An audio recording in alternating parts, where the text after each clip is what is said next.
Hi learners! Na-miss nyo na ba yung pag-share ko ng mga application that pays you real money? Well, if yes, this video is for you. So today nga, I will share with you my top 3 application that pays big and beginner-friendly lahat yan. And take note, this is Pera University approved and lahat nga po yan is free to use. So stay tuned nga lang kayo learners dahil yung number 1, I'm sure magugulat kayo na napasama yan dito. And by the way, before we start, quick disclaimer lang. This video is for educational and informational purposes only. Lahat nga po ng isi-share ko ngayon is based on my own experience and results may vary. So, hindi nga po to guaranteed earnings. So, now I'm sure excited na kayong mag-umpisa. So, wag na nga natin patagalin yan. Let's get started.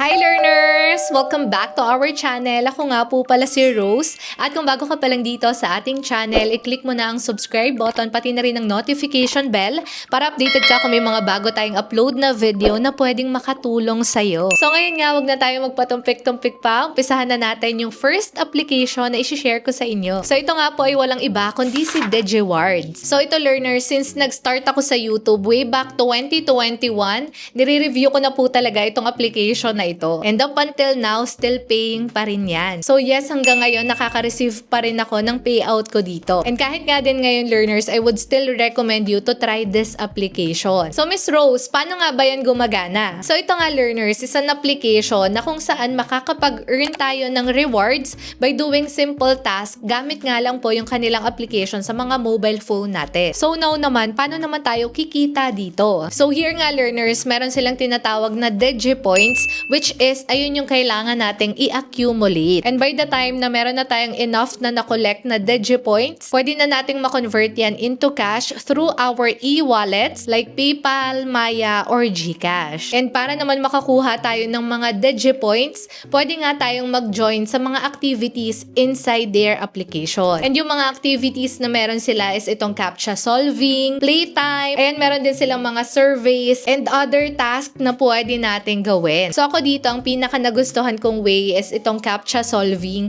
Kasi dito meron tayong tinatawag na opponent. So live tayo dito ang magre-retype ng mga CAPTCHA. And kung sino yung mas maraming na-type, ayun yung makakakuha ng mas malaking DigiPoints. So ayun nga, habang ginagawa mo yung mga available activities na meron sa platform nila, makakapag-accumulate tayo ng mga DigiPoints. And then once na na-reach na natin yung required amount, pwede na nga natin i-redeem yung rewards based dun sa available payout option. So according nga dito sa current listing nila, yung rewards pwede nga nating ma-redeem yan via Maya or PayPal. So kung ikaw learners mahilig kang maglaro sa phone, sumagot ng mga surveys, or gumawa ng mga simple tasks during your free time, pwede mong i-check itong si DigiWards. So in my case, since matagal ko nang ginagamit to, nakapag-generate na ako ng more than 40,000 pesos by just using this application. Pero learners, to set your expectation lang din, hindi ito yung tipong maglalaro ka lang ng ilang minutes tapos thousands na yung kikitain mo. Kasi yung amount talaga na pwede mong makuha is magdedepende yan dun sa task na available, yung mga rewards na ino-offer, and kung ilan yung DigiPoints na pwede mong makuha. Pero overall, I would still recommend you to try this application. So if you want to check this application nga, ilalagay ko na lang din yung details and more information yan dyan sa ating description and pin comment below. So check nyo na nga lang po yan dyan. So now naman learners, let's now move to our top 2 application. And itong next application na i-share ko sa inyo is very different with DigiWards. Kasi dito, instead of constantly playing games and answering surveys, nagwo-work itong application na i-share ko sa inyo kahit hindi natin yan ginagamit actively. So kung ikaw medyo tinatamad ka, baka para sa itong application na to. So ito nga learners ay walang iba kundi si Honeygain. So Miss Rose, ano naman yung si Honeygain? So ito ang si Honeygain learners, pwede tayong kumita dyan by sharing your unused internet bandwidth. So, ano yung internet bandwidth, Miss Rose? So, in my understanding, ayan nga po yung capacity ng internet natin, like yung mga Mbps, ayan ganyan. So, technically, parang nagsishare tayo dito ng portion of internet natin with Honeygain. So, now, Miss Rose, paano nga ba nag-work yan si Honeygain and paano ba talaga tayo kikita dyan? So, here nga, learners, simple lang naman yung gagawin natin and this is all for free. So, the first thing is to install the application and then i-connect lang natin yung device natin and kapag ka nag-run na yung application, pwede niya nang gamitin gamitin yung portion ng unused internet bandwidth mo. So according naman to Honeygain, yung traffic na makukuha nila is ginagamit nila for web data gathering,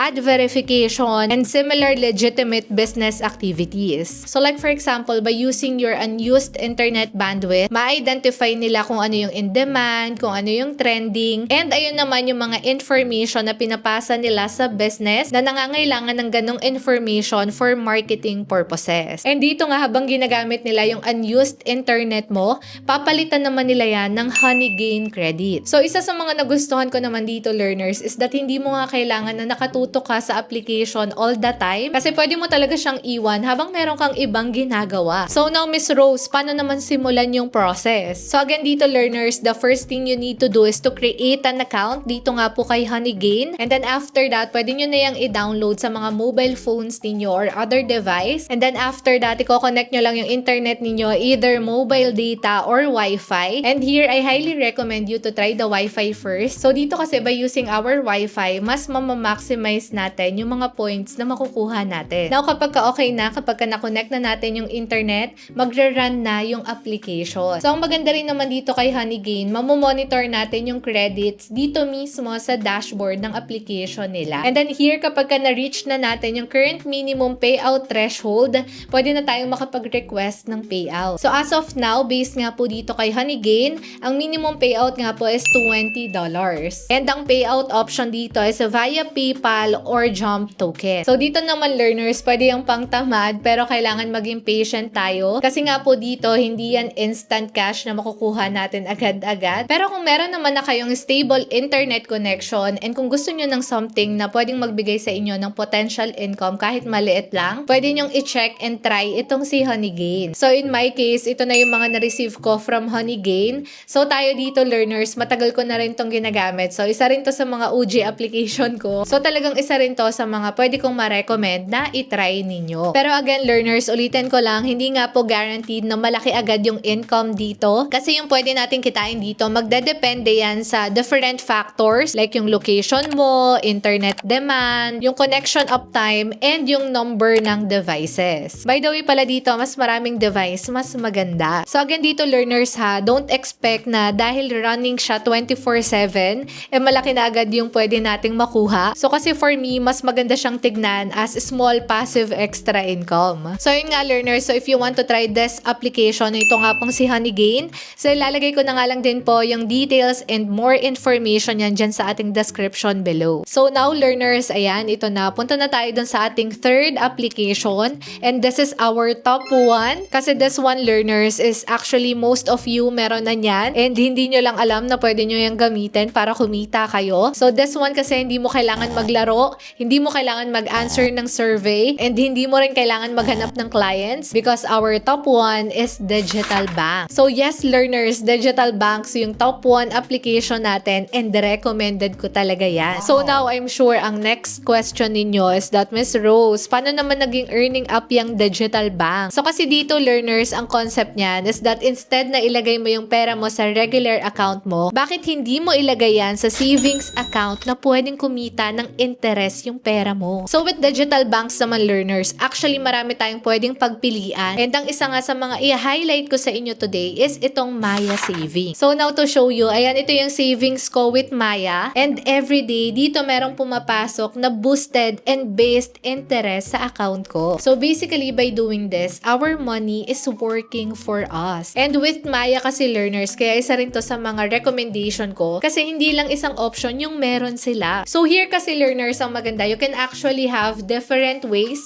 kung saan mo pwedeng i-save yung pera mo. So magdedepende na lang talaga yan sa kung ano yung goal mo. So to give you an example, ayan, meron sila ditong My Savings. So here, pwede kang mag-earn ng up to 12% PA depending sa mga applicable boost and requirements. So here kasi with My Savings, meron nga po yung mga requirements para nga po mag-add up yung interest up to 12%. So pwede nyo nga i-check yung requirements niya dito mismo sa kanilang application. So aside from that, meron sila ditong personal goals. So here, you can organize your savings for a specific goal and earn up to 8% per annum. Now, ito naman, kung meron ka namang funds and hindi mo naman yan kailangan gamitan for a certain period of time, meron sila ditong tinatawag na time deposit plot. plus. So here, pwede ka naman makapag-earn up to 6% per annum depending on the term and requirement. So basically dito learners, hindi ka lang basta maglalagay ng funds or pera mo sa isang digital bank, kundi you can actually choose a saving option na babagay dun sa goal mo. So now Miss Rose, paano ko naman yan uumpisahan? So now nga learners, the first thing you need to do is to choose a digital bank na gusto ninyo. So kahit anong digital bank naman yan, ang first step na gagawin ninyo is to create and verify your account. And now kung wala pa kayong makitang digital bank, you might consider Maya Bank. Kasi kung mag-register kayo ngayon, I think meron silang 50 or 100 pesos bonus. So pwede nyo nga i-check yan dyan sa link sa baba. So ilalagay ko na lang din yung registration link dyan. So now naman, let's say meron na kayong account with Maya. So ang next na gagawin mo na is pupunta ka na dito sa kanilang savings tab. So dito natin makikita yan sa taas. And then after that, pipili ka na dito ng savings option mo na babagay dun sa goal mo. So dito naman learners, isa sa mga nagustuhan ko is that wala nga pong minimum amount. So even yung 100 pesos mo, makakapag-earn na yan ng interest. Pero dito learners, important reminder lang, huwag kayong basta titingin sa may pinakamataas na interest. So kasi nga yung ibang option dito, meron niyang terms and requirements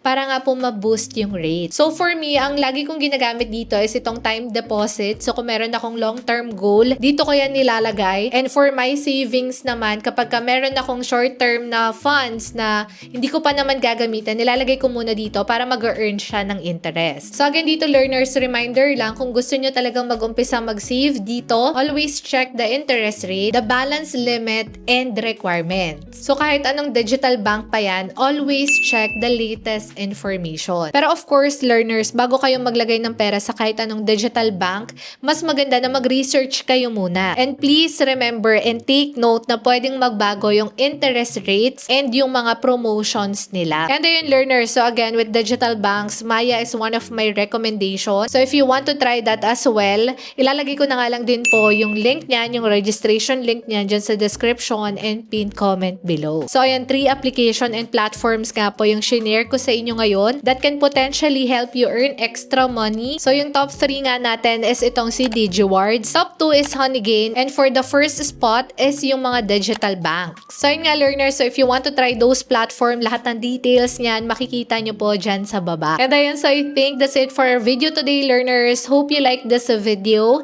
and please share this video para marami pa tayong matulungan online. And ayun, so goodbye for now. See you on our next video.